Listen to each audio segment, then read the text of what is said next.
Welcome to the Line of Departure, where we amplify veteran voices by getting real, going unfiltered, and digging deep through storytelling, exploring the lives and experiences of successful veterans in business and the unpolished and often hard lessons they learned along the way. Join us as we bring alive the amazing stories about life and all the messiness and imperfection that comes with it through the eyes of veterans who have persevered and gone on to have successful second careers after service. All right, well, welcome back. Joining us today is the amazing Valerie Bennett. Welcome, Valerie. I'm going to do my best to give you an awesome introduction and be your hype man here. Val is a United States Marine where she served with Combat Logistics Battalion 2, I believe, right, Val, out of Camp Lejeune, North Carolina. Val has 3 combat deployments to Iraq from 2007 to 2009 timeframe. As parts of Operation Iraqi Freedom and Operation Enduring Freedom. She is also a badass working mom and a surfer and has worked at Cisco for, I believe, 6 years, currently as a sustainability strategic lead in the Logistics and Delivery Solutions Center of Excellence. Val, did I get that right? Yep. Close enough? Yeah. Okay. Yeah, and close. She is also our fearless leader for our local Raleigh-Durham, North Carolina Veterans Employee Resource Group. Val, welcome. Thank you for spending some time with us today. Can you just start and give us a little bit about your story? Who's Val? Who's sitting in front of us today? Sure. I will try not to be cheesy or too cheesy, I should really say. Thanks for all of that wonderful introduction. It feels like it didn't happen sometimes, right? You wake up and you're like, did I really just do that? But here we are. A little bit about me outside of that introduction. I'm originally from Orlando, right? Just a girl who grew up wanting to live on the coast her whole life. And I was like, hey, I'm going to go to school for fashion merchandising. Fun fact, I actually went to a women's college. And then while I was there, I was saved and later baptized. And I was like, okay, Lord, how do you want me to live my life? And that's not for everyone, and that's cool, but that's my journey. And that's how I joined the Marine Corps. And I excelled and thrived in that environment. And then after having my daughter, I said, hey, it's time to get out. It's time to live for her and not for yourself. And I'm very grateful that Cisco, doing enough research and mentorship, like Cisco was literally the #1 company I wanted to work for. And it still is the #1 company I want to work for. And I'm very grateful to work for Cisco. I've, worked different parts of the organization, but I'm grateful to be where I'm at now. And I joke with them, like, I'm happy to be your corporate hippie, right? To come full circle. But I'll take it. I'm happy to be that person for everyone. So, yeah. I love it. Well, welcome. I want to talk more about surfing. I promise I do. I want to spend most of our time talking there. But before we do that, I want to kick it over to Nicole just to lead us off in this awesome conversation. Wow. Thanks, Val. Thanks for joining us today. And I know you already kind of shared, but I'd like to start off by just asking you what really motivated you to join the military in the first place? Was there anything else besides the details you shared there? I had a connection. Well, my grandfather, he was in the Marine Corps, so maybe that's also what led me, but I always like to think that like maybe it was like a higher divine call. But it was also, I think, just that sense of calling. I mean, I joined in 2006. And seeing other women come before me, but it's also, I think most people don't realize, I think even the statistics today are the same, but in the Marine Corps at the time, women only represented 6% of the Marine Corps. So if, you line up 100 folks, women were just a small piece of the pie. And even with the dynamics now, I think it went up by the time I got out to 2017, it was like up to 10%, no, 8%. And then it went back down to 6%. But we still only, so I think that might've been it too. Like that, hey, I saw my grandfather do it and he's such an upstanding guy. Like maybe I could do that too, if that's where I'm meant to be. And that's why I said, like, I'm very grateful I thrived in that environment. I still carry some of my, no knife handing these days. But we're like, Totally. It's an I thing. I think maybe it's a parent thing where you give the look of like, really? Like, is that really the decision we want to make today, guys? It's not a knife hand, but I still carry that with me.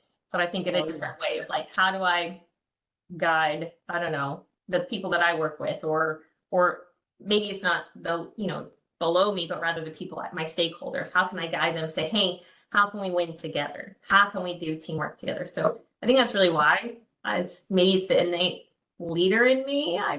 Maybe that's cheesy. I don't know. That's maybe presumptuous. Maybe I just thought they had really cool uniforms, Nicole. That could have been it. I love animals.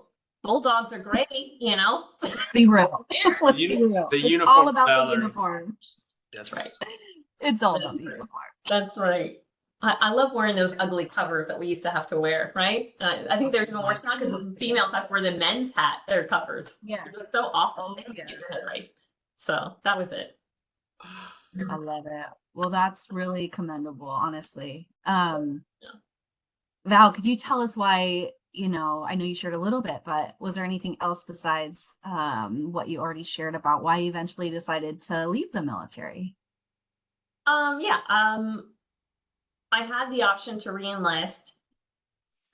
And a lot of that also came down to, hey, the next best place to go is Okinawa, but you're going to be unaccompanied. And I think my daughter at the time was 2, 3. And I just think like, that's such a small, like, even though like in reality, will she really remember that? I don't know. Right. But I couldn't imagine not being there. So I think it's that point in a parent's decision as a single parent. And thankfully I have a very great co-parenting relationship with her dad. And, we co-parent very well together. I think that's what people should do. That's very selfishly, like my stubborn opinion. But I just think like, yeah, I've had a great career. It's been great. It's time to shift and focus on her because she's that next generation. And, I wouldn't want it if my mom wasn't there. So but that's, again, me, that's not the same walk for everyone. And I don't judge anyone for, saying it. That might be their only thing. That's fine. But for me, it just felt like that was the right move for me. So, yeah. Wonderful. So after leaving the service, you transitioned right into the tech industry. Could you share what that transition was like for you and why you chose that for your next steps? Sure. Yeah. There's the tangibles and the intangibles, right? We always talk about that in the military. Right out the gate, there's so much opportunity and growth within technology. So the opportunities are endless. I think really at that point, it's not, hey, I have to be in this rank for a certain amount of time before I can move forward for that next step in my career, that next opportunity. Hey, how long do you want to learn this? Once you're done learning that, do you want to learn something else? I originally was introduced to Cisco through a mentor. And then I also remember seeing my last unit was Wounded Warrior Battalion East. So, and as I was there as a staff member. I was not there as a recovering service member. But they have a huge push and support as far as their transition. And I remember seeing one of the flyers like Cisco, and at the time they called it the VTIP program.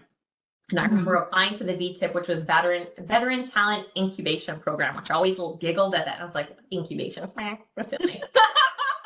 Who made that name? Yeah, who came up with these acronyms? We could have done better, guys. But it's all about getting your Cisco creating this really cool program and offering the opportunity to become an engineer, right, for Cisco. So that was my very first introduction.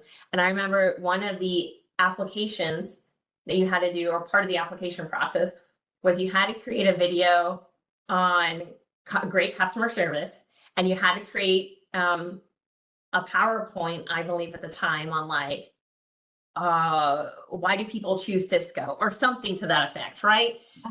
Or what keeps customers coming back, and talk about the value and the branding and things of this nature. And I was like, every single time I would sit there and talk about Cisco as my like, hey, this is. So the more and more I got into it, it was so that talking about tangibles and internet, I could learn this really cool technology, but then I could also learn all of the other things that Cisco encompasses.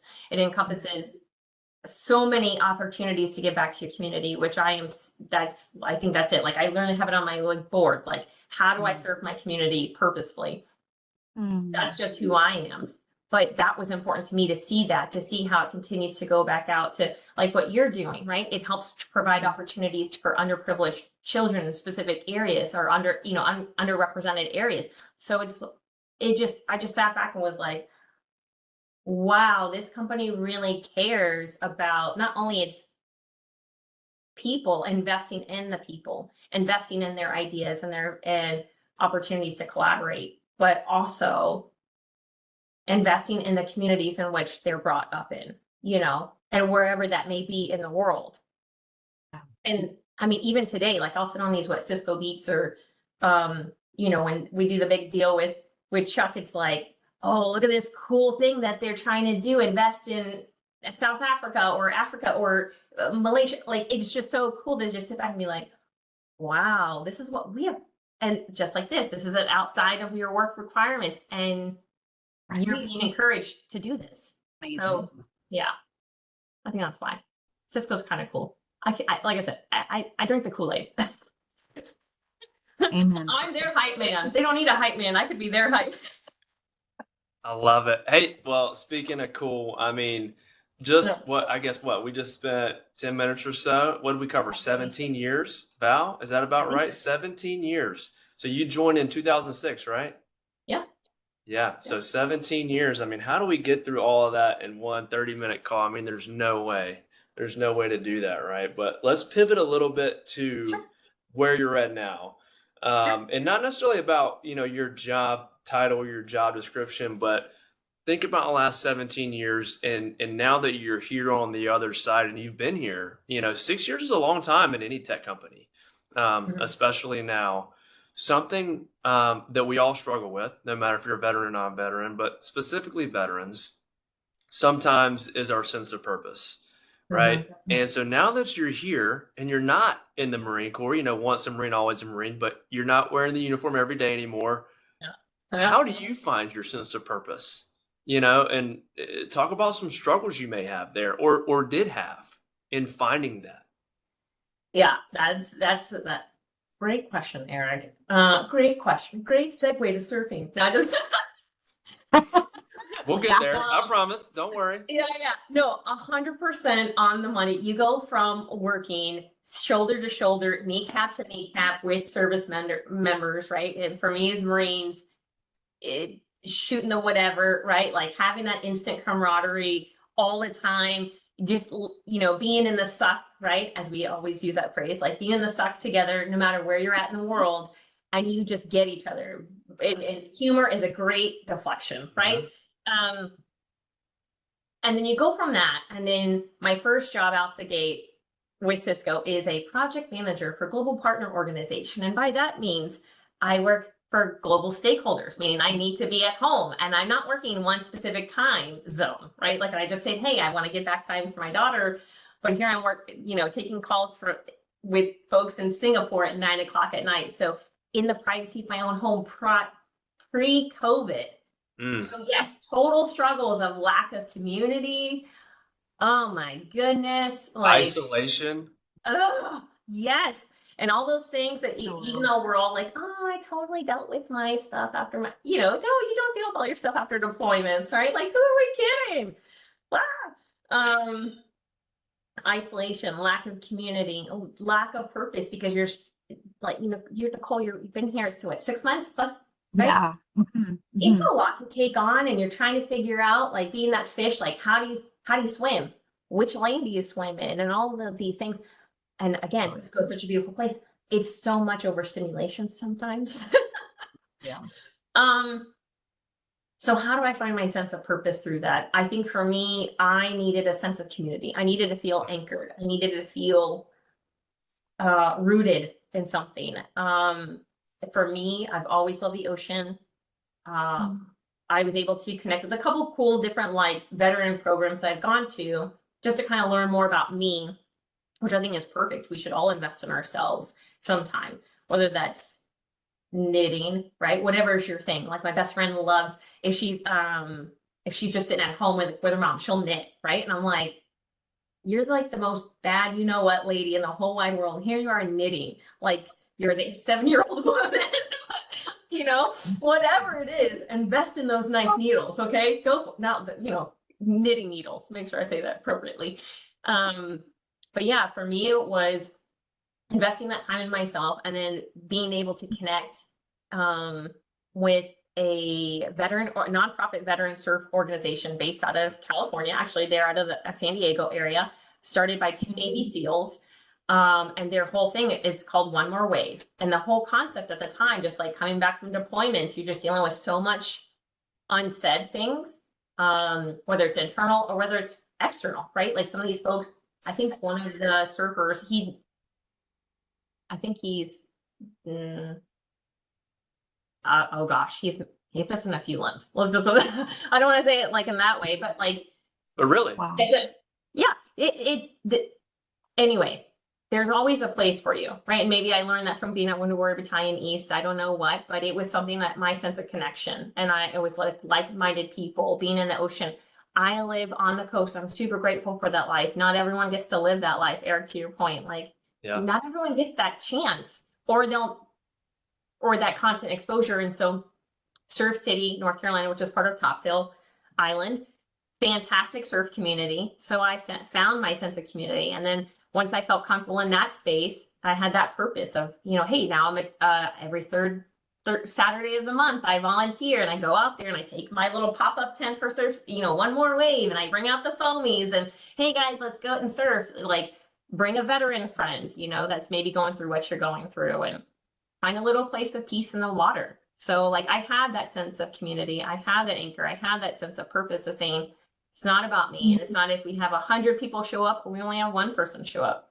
You could change the stars for anyone if you just have the opportunity to open and have dialogue and have community. That's all people really need.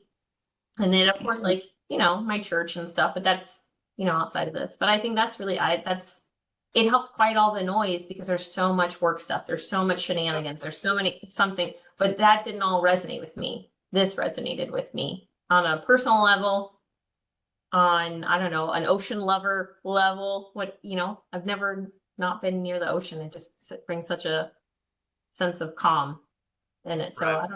I don't know if I answered your question. You absolutely did, and I really think it's amazing. I really, really do think it's an amazing idea, because the more and more we have these conversations, the more we see stuff like this. And I think that sense of community that you mentioned, and your sense of purpose, I think those two things are linked. Mhm. And in the military, your sense of community and your sense of purpose are at least in the same lane. It was in the Marine Corps, or Nicole, it was in the Air Force. Yep. And Val, let me actually bounce this off of you. I'm gonna throw your curveball. This is Sure. not, something that we've talked about before, right?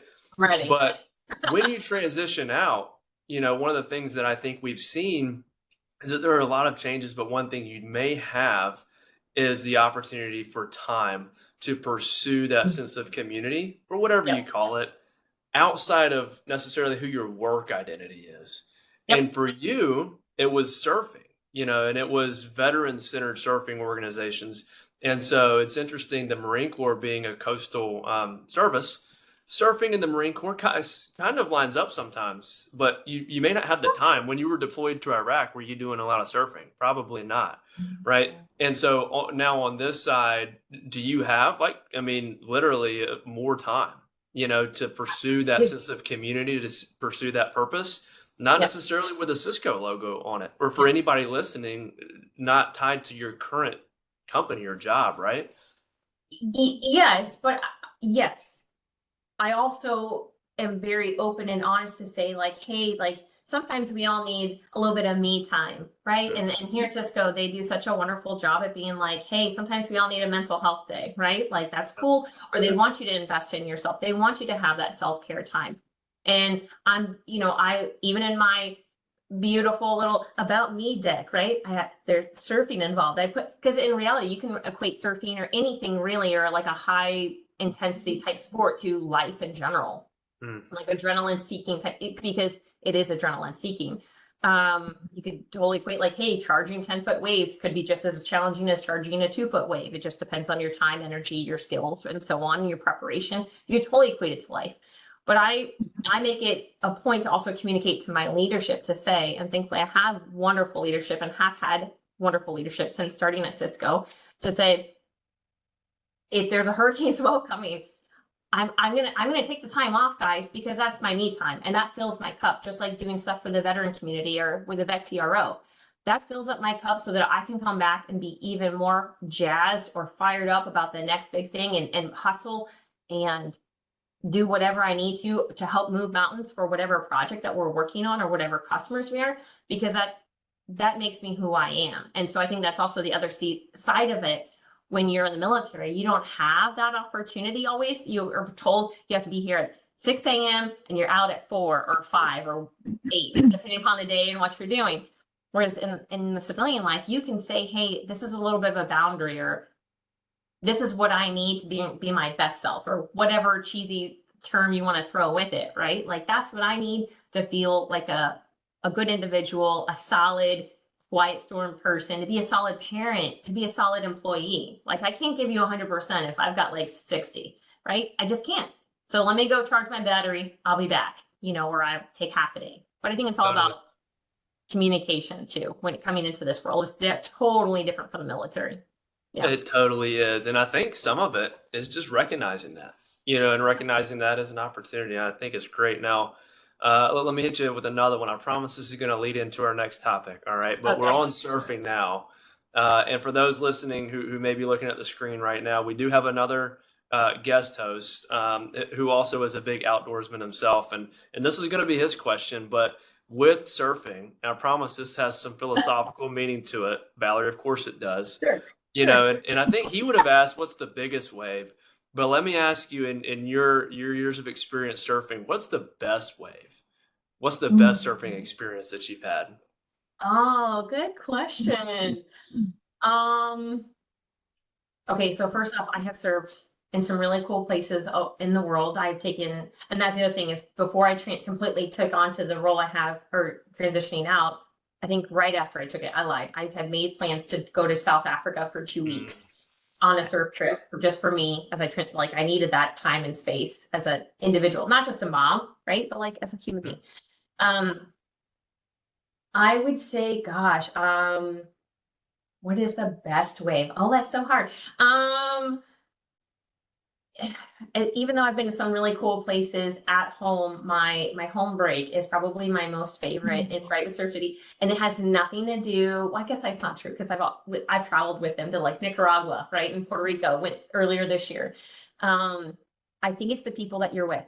It's never about the break. Like, deep down, that's really what it is. I've had some great epic waves, and where it starts to kind of curve over, and you're like, oh my gosh, there it is, the tube, it's the unknown. And then I'm like, oh, here I go off the wave. I don't make it. Here I go. Or I will fall and eat it so bad, but I always come out of the water giggling or laughing. And it's because I have my friends there with me. So I don't know if there's a best wave. I mean, of course there is. Like, they're cool that I've been to Hawaii, along South California, Nicaragua, Puerto Rico, Florida, South Africa, but like here, North Carolina. But I think it's the people. It's 100% the people. It's never the wave. It's the people. And if you get to do a party wave, that's even more fun. And then when you eat it together, then you can be like, ha, did you say that? And there's and I think you answered the question just as philosophically as I asked it. And as with all good open-ended questions, a good open-ended response is often the best way to do it. And let me see if I can tie this together, right? Okay, so if you look at surfing as life, and you think about your inflection points, and you think about your best waves, and then you also think about the waves that you've ate it and you got up giggling. Maybe you didn't get up giggling. Maybe you skinned your knees a little bit. But looking back, right, and thinking about those inflection points, as you're surfing through life, what have been some of those key ones? One or two. I think you mentioned one earlier, and feel free to go into this one, but getting out. You made that decision, that inflection point of, I can't leave my 2-3-year-old daughter unaccompanied at home, even though it's a great situation. You said, I could not just imagine not being there for her as a mom. Right. And so it could be that, or it could be something at work. But what are some of those waves, that have been inflection points in your life? Solid question, Eric. Good for you. Way to tee it up. Definitely that one. But I think it's not really the event. It's just the fact of shift. The effect of, hey, I have to change my mindset. And I don't know how to get there. And I don't know what that will look like, or even shifting roles, right? Like working in GPO is totally different than working in customer experience, and customer experience is totally different than what I'm doing now. It's making that shift in your mind, I think, is because there's always the unknown, right? Like, yeah, you're going to eat it, or maybe you're going to eat it, or maybe like life is throwing you a huge curveball and you're like, oh, snaps. Like, how am I going to get through this? Yeah, or you're like, this is it. Like, I think this is the end of me.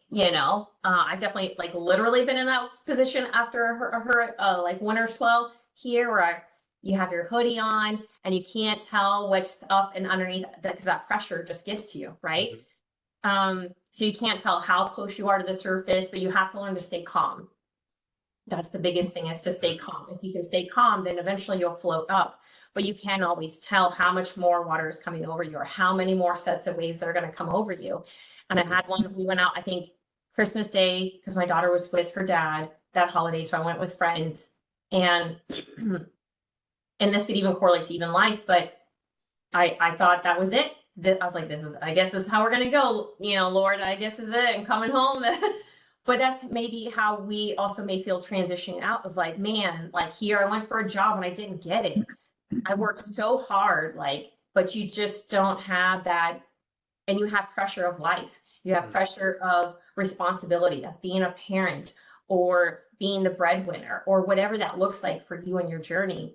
You have that stuff and you just don't know, oh gosh, like I think right before I was getting out to, like, my car died and I had to get a new one. It was like, where am I going to come up with money for this? And so all that stuff can continuously just come down on you. And you're like, oh, God. All right, whatever it may be, universe, Lord, trees, like I just need a break. But if you stay calm and you just remember what you have within you, right? Like that, like you are of value and you do bring a lot to the table. So you're not going to just be dismissed and lost in a way. Like something's going to bring you to the top, and you're going to, in that next opportunity or next shift will be okay. No matter how, you may not land the way that you wanted to, and you might be freaked out for a little bit, but you're going to get through it, because you got this. Like if you got through the military, civilian world's easier, not easier, but like you're going to do okay. Like if you've had been in, I don't know, deployments or combat environments, like if you can get through that with a little amount of resources, you can get through anything. You just have to believe in yourself and stay calm and just wait for that. Like you can feel that pressure just slowly come down. Everything will work out at the end. Like I truly believe that. So maybe that's a really cheesy answer, but that's like true. Like I almost thought I was gonna like, this is it. Okay, Christmas, awesome gift. Just kidding. But I made it out, right? And I was like, hey, I knew my limit. Guys, this is too much. I'm out. And I took my little self out to the beach and had a snack and said, that's it. I'm gonna go freeze in the parking lot. I'll sit in the sand and watch you guys, right? No, but I think honestly, Val, like I just think that is such a good illustration, such a good metaphor for the veteran experience, and especially as a transitioning veteran into any space or staying in. And I think you hit on something, and then it's talking about it and being open about it, because even in those worst case situations and people struggling, with things like mental health and things like that, and those sets just keep coming and coming and coming, and you're underwater, and then you need to start to feel, calm, but you're panicking.